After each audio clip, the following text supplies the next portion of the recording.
ক্ষুদ্র নৃগোষ্ঠীদের বাজার বান্দরবনের ঐতিহ্যবাহী মারমা বাজার। এ বাজারে সওদাগর হচ্ছে পাহাড়ি মহিলারা। এ বাজারে বিক্রেতাদের মধ্যে নারীরা এগিয়ে।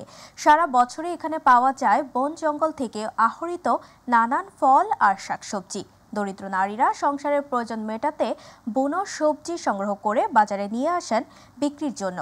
আর এসব ভেজালমুক্ত সবজি কিনতে ক্রেতাদের প্রতিদিন ভিড় থাকে সকাল বিকাল। প্রতিনিধি তৌহিন হোসাইনের পাঠানো তথ্যচিত্রে ডেস্ক রিপোর্ট। জানাচ্ছেন আতিকুর রহমান তিতাস। কেসারেন শেকড় থেকে শিখরে।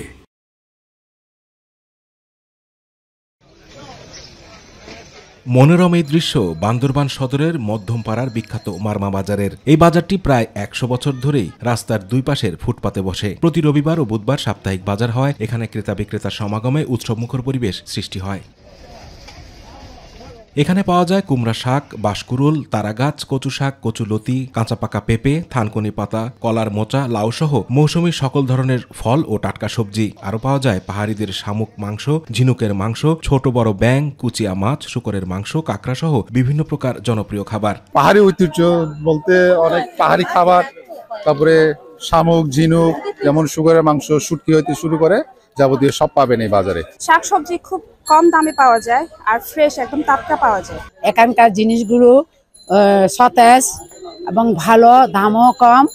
এজন্য আমি এখান থেকে বাজার সাজার করে খাই। স্থানীয়রা জানান এগুলো খেতে খুবই সুস্বাদু। মারমাদের অন্যতম মশলা নাপ্পিও পাওয়া যায় এখানে। ফরমালিন মুক্ত আমরা টাটকা জিনিস পাই, সেজন্য মারমা বাজারে আসি। এখানে সব তরকারি সস্তা পাওয়া যাচ্ছে। আমরা ছোটবেলা থেকে এখান থেকে বাজার করি। এখানে মোটামুটি অন্য বাজার থেকে মানে সবকিছুর দাম কম।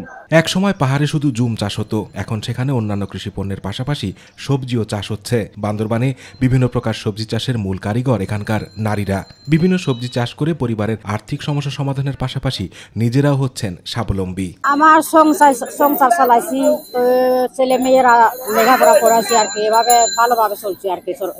অল্প হাই বলে কিছু বুড়ি পয়সা আসে, জামে আসে, বুড়া বুড়ি পুরুষদের পাশাপাশি নারীরাও অবদান রাখছেন এই পেশায়। বান্দরবানের এই মারমা বাজার তাই যেন পুরো এলাকার ঐতিহ্যে পরিণত হয়েছে।